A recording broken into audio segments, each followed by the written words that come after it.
All right, we are going to be doing calligraphy, and I'm doing the same video, the same lesson for both of my classes. So for junior hires and high schoolers, it won't be too confusing. It's pretty much the same lesson. So except that junior hires are my visual basics. You're going to be using a marking pen, and it is a 2-point. It's a pretty broad tip, but it'll work just the same as the high school group, except you will not have to worry about the ink bottle. The high school group, you're going to use an ink bottle and you're going to use your nib and pen. Again, the lesson will be the same, so my junior hires, you're just going to have to listen to the ink bottle part, but you will have a marking pen. I also think it's not bad that you listen to this part, because that way you can kind of understand, if you decide to buy it, you know what you're looking at. Okay, let's first begin by looking at some examples of calligraphy. Calligraphy is basically any drawn handwriting. So you can have calligraphy that is Arabic, you can have calligraphy that's Chinese or Mandarin, Japanese, Korean. All languages have their own form of calligraphy. It's just where you make, it's the art form of making words beautiful. So you're basically drawing them out, and you have specialty tips, and it's elegant. So anyway, if we look at these fonts, I always like to ask my students, which one do you think is the hardest? Which do you think is the easiest?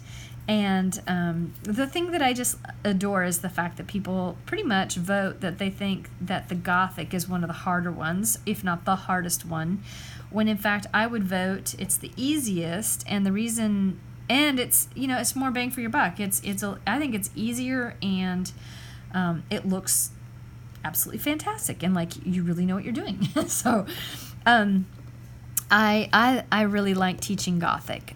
Celtic is beautiful. The thing that's kind of hard is it's based on circles, and I don't know about you, drawing a circle uniform every single time, or the width, it's very challenging. So this one personally I think is one of the harder ones. Roman also is it's fairly easy, but I just think it's very, you know, it's very blockish. It's not as, I think, pretty as the Gothic. I think italic can be, and book can, both the angles, and you're at I believe you're at a 30 degree angle, and this is you're at a 45. So I think the 45 is easier to identify when you're practicing for the first few years of trying to do calligraphy. I just like it better. So anyway, we're gonna go with Gothic. And again, I think you'll like it because it just comes out looking fantastic. All right. One thing I will say also, Gothic, variations in Gothic can be Old English. Also, it can be known as black letter. It was one of the first fonts that people used when writing, like when people rewrote manuscripts and books and things by hand, they used black letter.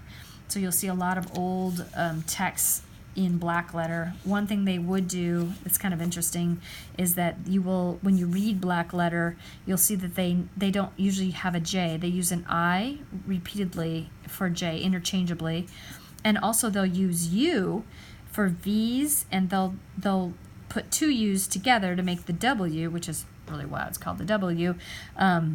So yeah, so you know, pay attention to that. If you ever get to read black letter, you'll notice that these are the I and the U are kind of interchangeable for some other letters that are next to them.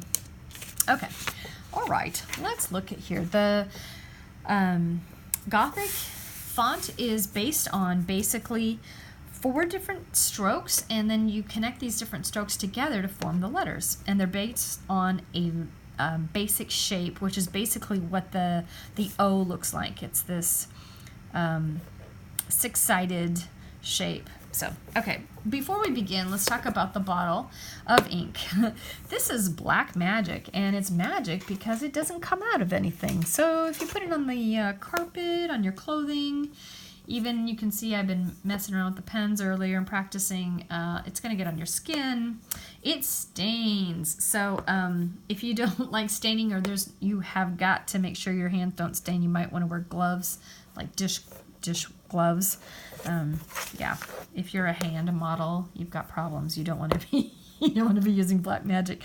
In order to kind of, there's some precautions I like to make with black magic. One, I put some sort of thicker paper underneath my worksheet when working with kids. That way we've had it where there's a little spill on the table, and so you can just kind of you have in a way kind of an automatic sponge underneath your worksheet, so you can place that on the spot right away to kind of blot it, and that's one trick. And the other is just to kind of keep towels around and make sure you follow the rules. So here's the rules. All of these rules have been constructed because the second one of my students has dropped the bottle of ink in some manner.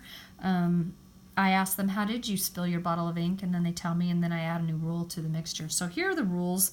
These rules are all based on what someone did or what people repeatedly do. So let's start with the worst culprit. The worst one is that what they've done is, and I'll show you this real quick, the cap has a little eyedropper on it. I like to place it on a rag because these like to roll around. So place it on a rag, put it off to the side. The worst culprit of spilling is the fact that they put it to the right of their paper or their left, whatever hand they are, and they bump it. And so the rule is you always keep it in front of you. And if you look at any writing station, any old writing desks, any old business desk in museums where they set it up to look like the real thing, you'll notice that the ink is always placed in front at the top of the desk station. It's never to the side. So to honor our forefathers, put that ink in front of you. Don't put it to the side. Okay, so that's the first one, the main way people drop these things or spill these things. The other thing is that they have not put the cap on when they leave their workstation. So if you have to get up for any reason, and I mean any reason, you have to put a piece of paper on a desk or go over and turn a TV off, put the cap on. Things happen when you're gone. The cat jumps up on the table, or I don't know what, but you want to make sure this thing is lidded if you're not around. So lid the bottle if you're not around. The next one is, please don't ever walk around with an open bottle. You just want to make sure that if you're going to walk the bottle to a desk or walk the bottle anywhere, the bottle is capped. And then the last one is no air dipping. So don't lift the bottle off the table to dip into it and use it. That is, you keep it on the table. I suggest that you always hold the bottle, dip in, and do a little wipe. Here, I'll do it right now. Do a little bit of a wipe, and then you're ready to go, and then you can release the bottle. Okay, so I'm going to put that up above on my station, and we're going to begin the 4 strokes of Gothic. Okay, here we go. The first one we're going to work on is the stripe. And let me get my camera a little bit. Okay, I think you can see it. Whoa, yeah, let me move my paper over. Hold on, sorry, I don't need to. There, okay. So, when you do the stripe, you want to make sure that you have the nib so that the gold side is staring at you. Do you see how there's kind of an arc? The arc part goes on the bottom, okay? You're going to set your pen down or your nib down on the paper at a 45-degree angle. So if when it comes down, you see that line kind of is at a 45, and then you're going to pull straight down. Okay, I'm going to try that again. It's a little wobbly. Okay, straight down.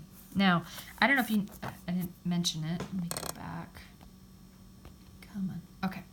My arm and the side of my paper are at the same angle, and so it's best if everybody is at like a 45-degree angle when you do this. So it's just going to be easier. So land it down. Wait a second. Let the ink hit the paper, and then pull straight down. Now I blobbed it too long, but ooh, that's a nice bottom. Okay, do it again. We're going to stripe our way all the way to the end of the paper. I will stop, but I want you to do that. They don't have to be slammed. You can see the distance I've got between them. Whoops, see, I need more ink. See, it's just not pulling. If your ink does that, like it runs out or it starts like streaking, you need more ink. So holding the bottle, dipping a little bit. Here we go. If you really think it's still blobby, you can kind of do a light touch onto your napkin or your paper towel. I'm going to leave that spot and just move over a little bit. whoa, it's really thick at first. Okay, so just practice. Ooh. I have a lot of ink on my pen. Okay, hold on. Some are better than others, you'll find. Yeah. And I'm using a very big nib, by the way. Your nib is going to be smaller. Oh, okay, hold on. So just make a row of these things. Okay, now let me show you one thing about these that are very important. Hey, it's getting better. Make sure that it looks like it's chiseled at the top and chiseled at the bottom. Let me do 2 non-examples over here. You don't want it to look like a complete rectangle where it's flat. Oh, of course I ran out of ink. Oh, got all over my paper. I'm rushing, I'm sorry. You don't want it to look like it's flat at the bottom and flat at the top, okay? See how that looks like a rectangle? You want the chiseled. So it's at a 45-degree angle at the top, 45-degree angle at the bottom.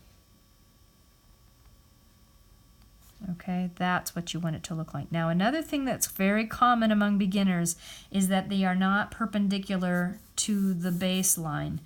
People will pull them into their hand, and so what they'll do is they'll get that beautiful beginning where it's a 45-degree at the top, but then they'll pull it into their hand, and now what I've got is this tree falling over, okay? You want it to be like a tree, up and down, not a falling tree.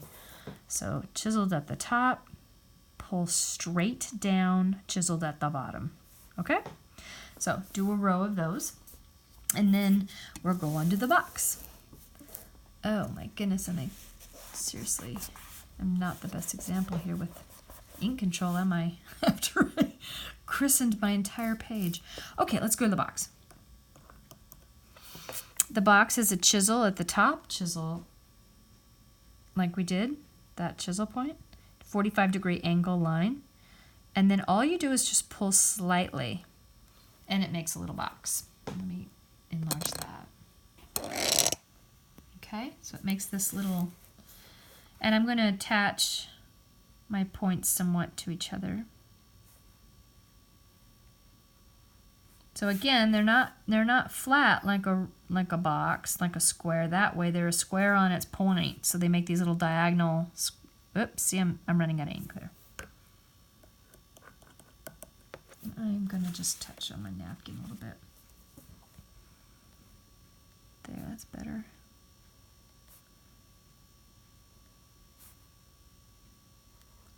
Okay, like that. It should almost feel like you could put a string through the points. Like you could just dangle it, like there's a line through them, okay? That is the box. The cross stroke is just like the box, except that it's going to completely go flat. So again, it's at a 45-degree angle, but it's pulling straight like a minus sign or a dash or a hyphen. But again, it's going to be chiseled. This is at a 45. This is at a 45. It is not doing this little number. This is not a rectangle. Okay, see how that chisel point? It's very important. So go ahead. It's going to look like a very nice calligraphy runway or straight. So it's like crossing your T's, you know, or the bottom of an L, and I ran out of ink.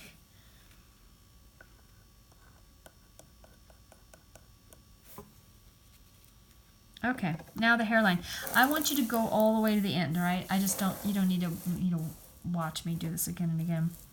Okay, the hairline is the easiest one. I think you're at a 45, but then all you do is just, oh, that's a really fat hairline. Sorry, I've got a lot of ink on my nib.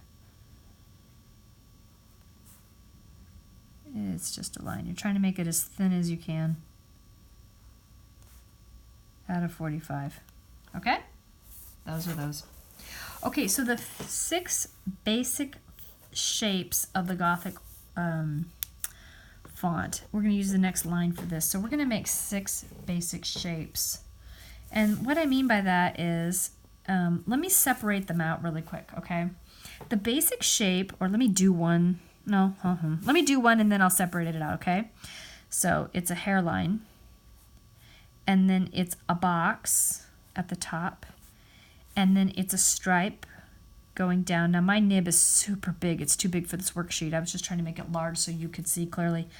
A box, a stripe, and it might kiss together, but I'm just going to hairline it. I'll do that again. It's a hairline, a box, 2 stripes. Oh, and I ran out of ink. Okay.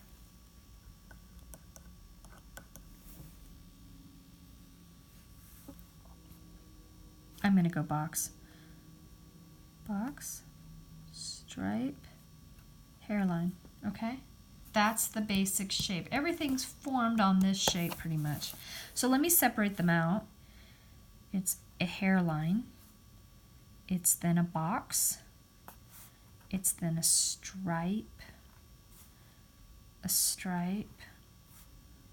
box, and a hairline. Okay, I'm sorry, it's a little wonky, but that's how you build it, okay? If I were to separate them out, and of course I made a mistake on the end, but forgive me. Okay, so practice doing this.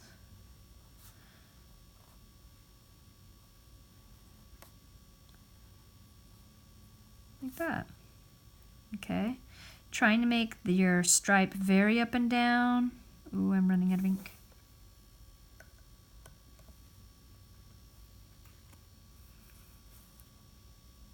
Okay. I'm so goopy. Okay. Now, once you've done this, what I would like you to do is to take a pencil. And of course, I don't have a pencil with me. It's across the rim. I would like you to circle, go back on your stripes and say, which one do you think is nice? And I'm just going to look at the ones you like, okay? So go back over with a pencil. Actually, I can reach and grab it. Hold on. I can grab it. Okay. And just say, you know what? I think this one's nice and straight. Just grab a couple of the ones you think are great. So, yeah, that one's not too bad. I like that one. You know, definitely grab like 3 of them or so. Okay? Go back over your boxes and say, yeah, I like that one. That's a good one. I like that one. Okay, go through. Ooh, that's a good one too. Okay, so go through and grab a couple you think are really nice. I think I'll keep that one. I need to keep moving on. I'm going to go with that one. And then again, I'd like to see that you have at least 6 of these, okay, that you think are good. So that one, no, I need to practice. I mean, I need a lot more options. Okay, so go back through that. Now, once you've done that and you feel like, okay, I think I got this, we're going to work on doing adding ascenders and descenders to create the letters. Now, ascenders are the bits at the top and at the top of the basic shape. So like a B has that basic shape, but it also has this little part at the top, and then that's called an ascender. So again, I apologize, this thing is so big. I just put it on here because I wanted you to be able to really see it in the camera. So I'm going to make kind of a huge one. Here we go. So I'm going to make the hairline, make the stripe, make the box, make the hairline. Okay? And then I'm going to add an ascender to it to make the B. I'm going to make a hairline and then connect it. And I'm going to let it go down on there. There's my B. Okay? And you can practice that a little bit again. And if you think, okay, I'd really like to just start at the top and go down, you sure can. You would put the hairline, you go down as far as you think you need. Make the box, hairline, the box. Okay, that's how you would do it. The D, now D's, they tend to do this little number to D's. They go, I don't know why. You can go straight, it will be fine. But you'll notice a lot of D's will go like this. They'll go like this. They run out of ink. Okay. They'll start here. Oh, geez, that's a lot of ink. Sorry. They'll go here and they'll make a kind of a little swoop. And then they'll go from there. Not to make it too confusing, but they have an ascender that actually does its own little cute thing like that. They'll do that with D's. But you also, if you'd like, so you might see that on your worksheet. I'm looking at one of your worksheets. I don't see it. Okay. The other thing you can just do is you can do a box and then go straight down. Box. Oh, I have to go in more. You can see I am not practiced. Okay. Let me try that again. I'm going to just do the basic shape and then add the ascender to it. Sorry. I do mine like that a lot. I don't tend to do this one. Sorry about the wiggly camera. And the ink that runs out. Okay. And then you bring it in. There's your D. Okay. G and P have descenders.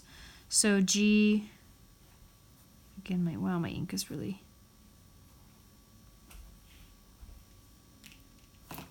Oh, let's start over. Sorry, my ink was so bad.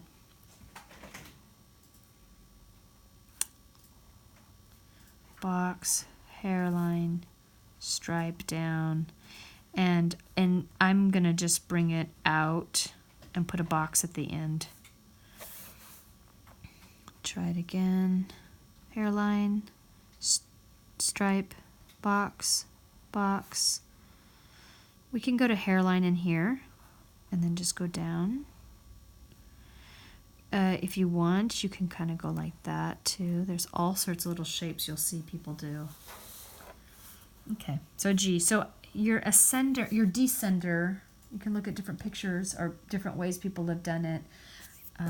I've seen descenders that will have actually a very, Old English will have a little bit more smoothness. It's not as angular as Gothic.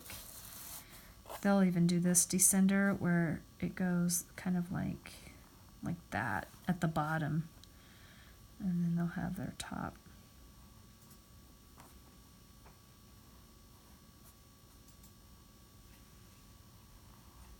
Like that, you know. Anyway, there's several ways to do it, so it's just kind of like your style. I tend to do more like that. Okay, Q and P. P would grab some more space down here. I'm just going to go straight down.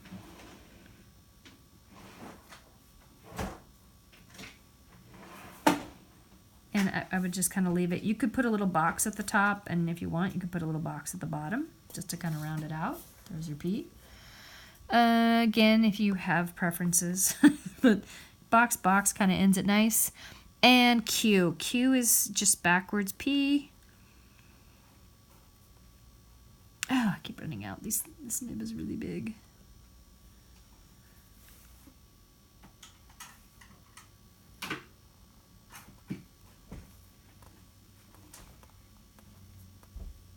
And you can even like put a little line, or you could end it with a box. I'm sorry for being so gloopy. This nib is not meant for small work. Oh, sorry about the clock. It's a bird clock. You can put a little tab on it. Okay, so there's P. A is another one that doesn't really have an ascender or a descender, but it does have an addition. So you would do the basic shape. We should probably start it with A because it's the, you know, doesn't have much on it. And I'm running out of ink. Okay.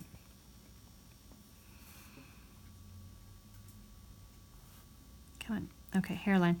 You can just put a thing on it like that, or you can get kind of fancy with it. And again, this is rather, again, this nib is not meant for this space. I portioned off the space for your nib size, but you can also do an A that does this little number where it will kind of hairline up, box, stripe down, box at the end, and then what you do from here is you go hairline to the corner here, stripe it down to box and hairline.